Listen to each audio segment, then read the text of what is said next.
Hello दोस्तों। तो physics में आज chapter electric charge and field में जो चैप्टर नंबर फर्स्ट है उसमें अक्सर आए दिन हम लोगों के एग्ज़ाम में या कहीं भी क्वेश्चंस आते रहते हैं कि वैद्युत द्विध्रुव के कारण उत्पन्न वैद्युत क्षेत्र में की तीव्रता। इसके दो एप्लीकेशन है, ठीक है।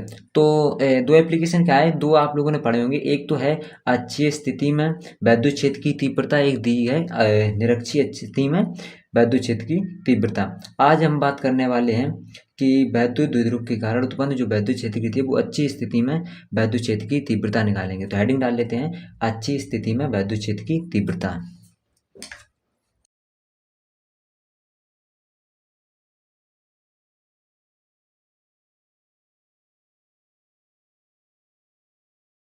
दोस्तों हेडिंग डाल ली है, अच्छी स्थिति में वैद्युत क्षेत्र की तीव्रता। तो सबसे पहले कोई भी अगर एप्लीकेशन करते हैं तो उसका एक फिगर होता है, तो फिगर हम लोग पहले ड्राइव कर लेते हैं। तो हम पहले ड्राइव कर लेते हैं, उसके बाद आप लोगों को समझा रहे हैं।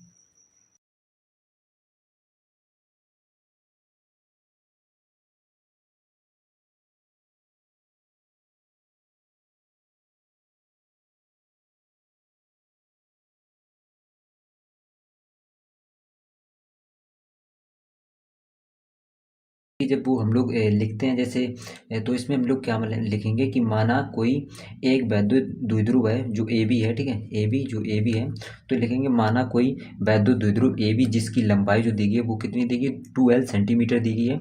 तो 12 सॉरी सेंटीमीटर नाम आ गया, 12 दी गई है। देखो अगर इसकी भी कोई लंबाई दी जाएगी वो हमेशा 12 के ही रूप में फॉर्म में दी जाएगी, क्योंकि वैद्युत द्विध्रुव जो होती है उसके बीच की जो दूरी होती है वो 12 ही होती है, ठीक है। उसके उसके बाद इसमें कहा गया है, फिर इसमें हम लोगों ने क्या करा, उसके मध्य बिंदु ओ से, ठीक है, उसके मध्य बिंदु क्या ओ है, ओ से आर दूरी पर, ठीक है। कहते कितनी आर दूरी पर हम लोगों ने जब खींची थी, तो आर दूरी पर कोई बिंदु पी है। तो यहाँ से देखो, यहाँ से वो बिंदु आर दूरी पर यहाँ पी है, इस पर हम लोगों को क्या निकालना, वैद्युत क्षेत्र की तीव्रता निकालनी है, ठीक है। तो आप लोग फिलहाल डेफिनेशन लिख ही लेंगे क्योंकि सिंपली डेफिनेशन है। तो लिखेंगे, क्या लिखेंगे, माना कोई एक वैद्युत द्विध्रुव जिसकी जो ए बी है जिसकी लंबाई कितनी दी गई, 12 दी गई है, ठीक है। के मध्य बिंदु ओ से, के मध्य बिंदु ओ से आर तक की दूरी जो है, आर आर तक की दूरी पर कोई बिंदु पी है, ठीक है। तो कोई बिंदु ये पी हो गई है, उस पर हम लोगों को अच्छी स्थिति पर वैद्युत क्षेत्र की तीव्रता ज्ञात करनी है, ठीक है। तो इतना सब लिखेंगे। अब मान लेंगे हम लोग कि ए पी जो है, ए बी अगर आपसे पूछे कि ए पी की लंबाई जी कितनी होगी, तो ए पी कितना है, ए और पी, तो ए पी की क्या हो जाएगी आप लोगों को, आर, ठीक है। और माइनस एक कर देंगे, एल हो जाएगी, ठीक है। यहाँ से यहाँ देखो ए और पी तक की, यहाँ से यहाँ कितनी है, 12 है। तो ए की और आर की पूछी जाए तो कितनी हो गई, R minus R plus L हो जाएगी। और बीपी की क्या हो जाएगी, बी ओ पी, बीपी की आर माइनस एल हो जाएगी, ठीक, इतनी हो जाएगी। अब बात करते हैं, अब निकालेंगे ए पर रखे प्लस सॉरी ए पर रखे प्लस क्यू के कारण वैद्युत क्षेत्र की तीव्रता, ठीक है। तो लिख लेते हैं,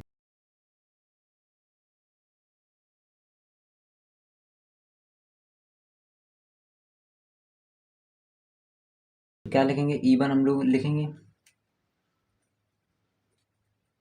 क्या हो जाएगी, हमने सूत्र है वैद्युत क्षेत्र की तीव्रता का 1/4 पाई एप्सिलॉन नॉट जीरो, ठीक है। अगर हम लोग कांस्टेंट रखेंगे तो कांस्टेंट के रख सकते हैं, और ना ही रखें कोई दिक्कत नहीं, ठीक है। तो यहाँ पे हम लोग एक कांस्टेंट लिख रहे हैं, के लिख देते हैं, और ठीक है, क्यू बटे, देखो आर स्क्वायर होता है, तो आर स्क्वायर ए पी यहाँ पे दिया गया है, आर कितनी देगी ए पी, तो ए पी कितना दिया गया, आर प्लस एल स्क्वायर हो जाएगा। तो इसको हम लोग समीकरण एक मान लेते, ठीक है। अब बी पर रखे माइनस क्यू आवेश के कारण वैद्युत क्षेत्र की तीव्रता।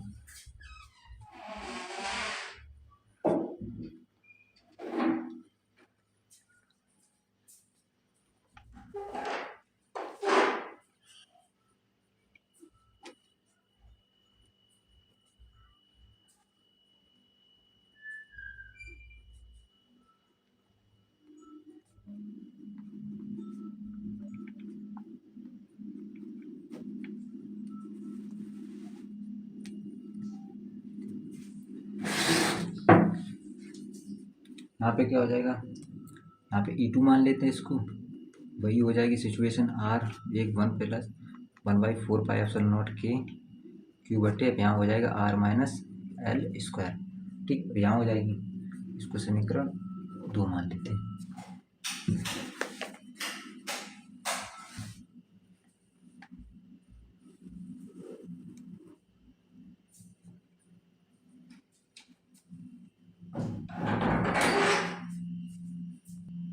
उसके बाद निकालेंगे परिणामी।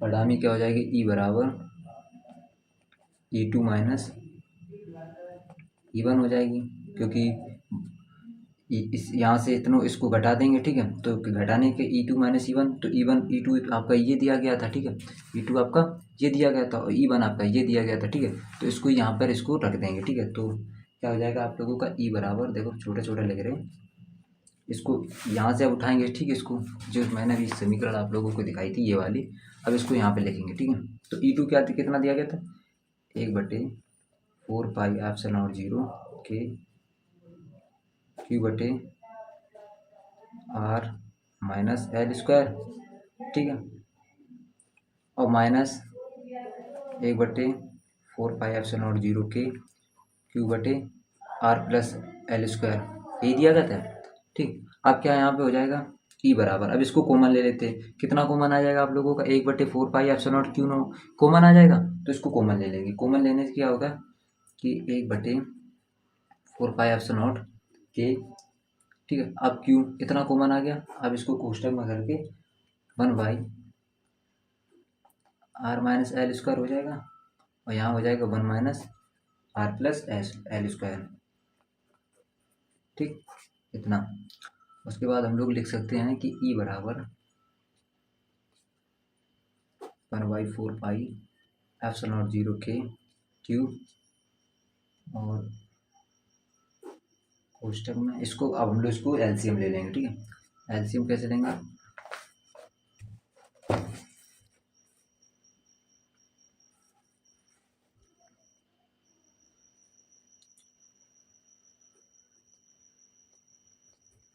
R माइनस एल स्क्वायर और R प्लस एल स्क्वायर, ठीक, ये हो जाएगा, और ऊपर बचेगा ये, देख ऊपर इसका इसमें गुणा कर दो, इसका इसमें, ठीक है, तो यहाँ हो जाएगा R प्लस एल का होल स्क्वायर माइनस, एक सेकेंड यार, कोई नहीं भाई यार, पेन खराब हो गया,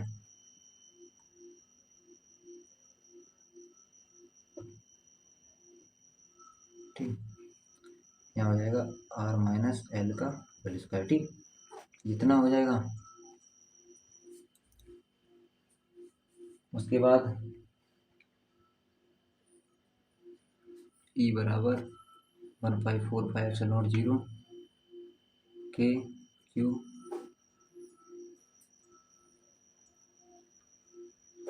इसको एक कहीं कर लेते हैं, तो इसकी क्या हो जाएगी R square minus L square का होल स्क्वायर, ये हो गया, इसको तोड़ेंगे ए प्लस बी स्क्वायर, ए माइनस बी स्क्वायर, तो क्या टूटेगा, ए स्क्वायर प्लस बी स्क्वायर और प्लस 2ab, ठीक है, अब यहाँ तो आएगा नहीं,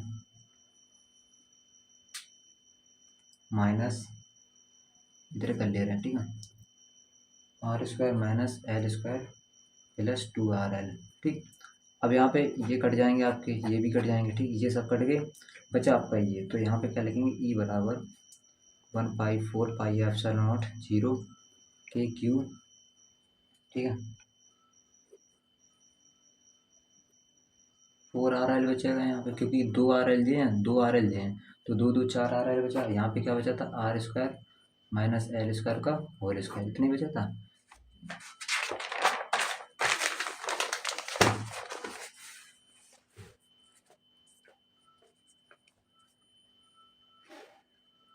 दूसरी उस पेज की लाइन लिख लेते हैं, क्या लिखी थी हम लोगों ने, ई बराबर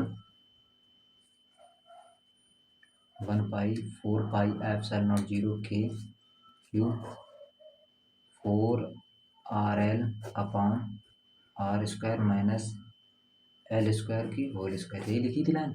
अब क्या हो जाएगा, देखो आप लोगों ने पीछे पढ़ी हो जो 2l होती है, जो इधर भी लिख लेते हैं, क्योंकि जो 2l होती है वो अल्प होती है, ठीक है, अल्प के लिए स्थान होती है। और जो l दूरी होती है वो हमेशा और अल्प होती है, ठीक है, वो और अल्प होती है। और जो l स्क्वायर होती है वो 0 के लगभग होती है, यही होती है, ठीक है। तो हम लोग इसमें क्या लिखेंगे, जो r है वो किसके ग्रेटर देन है, एल स्क्वायर के, ठीक, यही हो जाएगा। तो हम लोग का क्या यहाँ क्या आ जाएगा, ई बराबर 1/4πε0 के।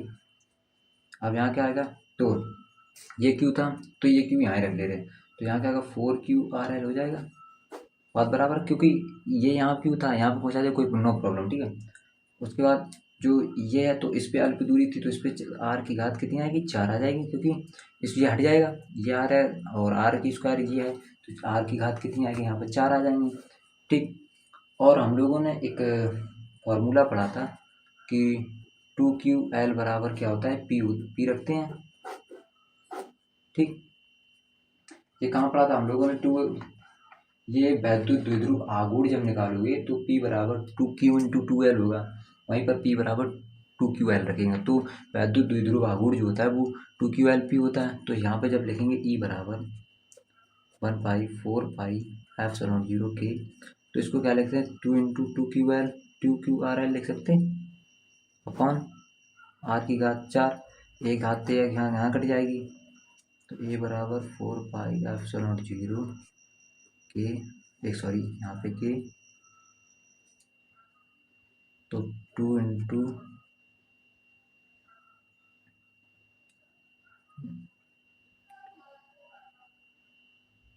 2QL अपॉन R की घात 3 इतना हो जाएगा। उसके बाद ई बराबर 1/4πε0 के, अब 2 का ये क्या हो जाएगा, 2P हो जाएगा, तो यहाँ पर लिखेंगे 2P अपॉन RQ, ये लिखेंगे क्योंकि 2QL क्या है, 2QLP है, तो हम लोग यहाँ लिख सकते हैं। तो यही जो आपकी है, ये जो आपका फॉर्मूला ड्राइव हुआ वो है अच्छी स्थिति में वैद्युत क्षेत्र की तीव्रता का, यही फॉर्मूला है, ठीक है। और अगर ये जो के दिया गया है, ये के का मान जो वायु निर्वात में होता है वो कितना होता है, 1 होता है, ठीक है। तो कोई दिक्कत नहीं, अगर रखा भी रहेंगे कोई दिक्कत नहीं, अगर के हटाना है तो जो वायु निर्वात में के का नियतांक जो कांस्टेंट होता है वो 1 होता है, वो आ गया। तो दोस्तों ये था आपका अच्छी स्थिति में वैद्युत क्षेत्र की तीव्रता। अगली वीडियो में लाएंगे निरक्षी स्थिति में वैद्युत क्षेत्र की तीव्रता। तो आई होप आप लोगों को वीडियो पसंद आ गया हो, तो वीडियो को लाइक करें, शेयर करें, हमारे चैनल को सब्सक्राइब जरूर करें और अपने दोस्तों के साथ ज़्यादा से ज़्यादा शेयर करें। मिलते हैं नेक्स्ट वीडियो में, तब तक के लिए बाय।